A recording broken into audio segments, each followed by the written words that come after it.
চলো আমি তোমাকে ও ঘরে নিয়ে গিয়ে ঘুম পাড়িয়ে দিচ্ছি। চলো। আমি ওখানে যাবো না। ও ঘরে শোবে না? তাহলে তুমি কোথায় শোবে? ছোটদা ছোটদা তুমি কোথায় শোবে তাহলে? কোথায় শোবে? আমি এ ঘরে যাবো। এ ঘরে? এ ঘরে যাবো।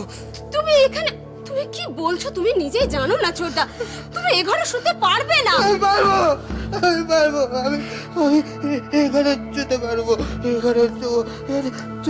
তুই তুই নিচে যাবি, আমি আর নন্দিনী কাঁধে যাবো।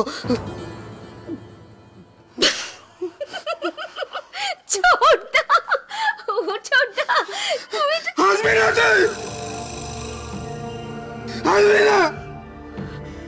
আমার মায়ের কাছে তুই আসবি না। ও নন্দিনী দি, ছোটদাকে কি করে বোঝাই বলো তো? সাগর, আমার কথা শোনো।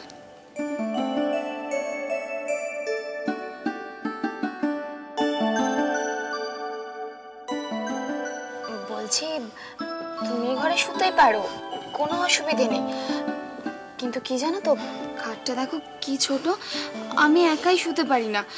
তার মধ্যে তুমি আর আমি যদি একসাথে শুই তাহলে মাঝরাতে ঘুমের ঘরে হয় তুমি পড়ে যাবে নয় আমি পড়ে যাব। না না, তুমি তুমি পড়বে না, তাহলে তোমার তোমার ব্যথা লাগবে। নন্দিনীদির কোনো খোঁজ পাওয়া যায়নি না? না, বাবা দাদাই অনেক চেষ্টা করছে কিন্তু কোনো খবর নেই। আমি খুঁজে বার করবই। তুই তুই পারবি সঞ্জু?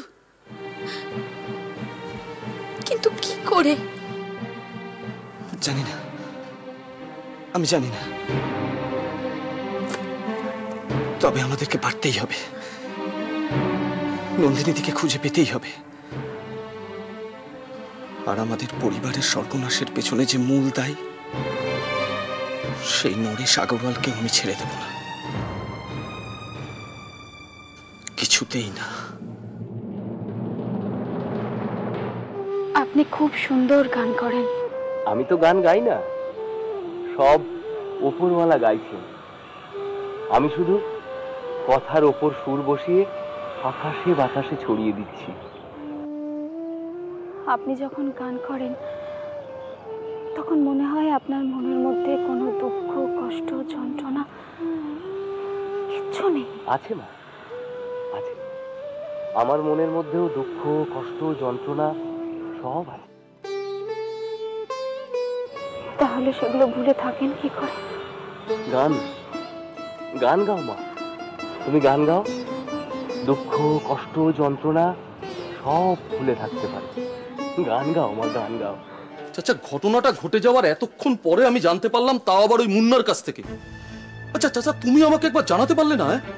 কামাল, আমি সারাক্ষণ এই পোলাটারে লইয়া বসে আছিলাম, আমি তোমার খবরটা দিতে পারি নাই গো। আরে আব্দুল, এই সাধনের সঙ্গে আর কে ছিল রে? ও সাইরা দাও না, তুমি তো জানো ঝুট ঝামেলা আমার পছন্দ না।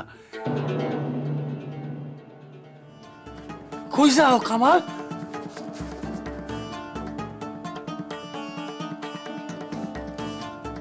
আসছি। ওমা, আমি আসছি। হ্যাঁ ওমা, ওই কামাল লাগছে, তুমি গিয়ে বলে দাও আমি বাবাকে বাড়িতে নেই। কেন? যা বলছি করো না, গিয়ে বলে দাও না। যাও না। কি হলো, কে এত চেঁচাচ্ছ কেন? দুলালদাকে একটু ডেকে দিন তো। উনি তো বেরিয়ে গেছেন। বেরিয়েছেন? কোথায় গেছে? তো কি করে বলবো কোথায় গেছে, ওর তো হাজারো এক কাজ থাকে না। আচ্ছা, সাধন কোথায়? কেন? ডাকুন, ওর সঙ্গে কথা আছে।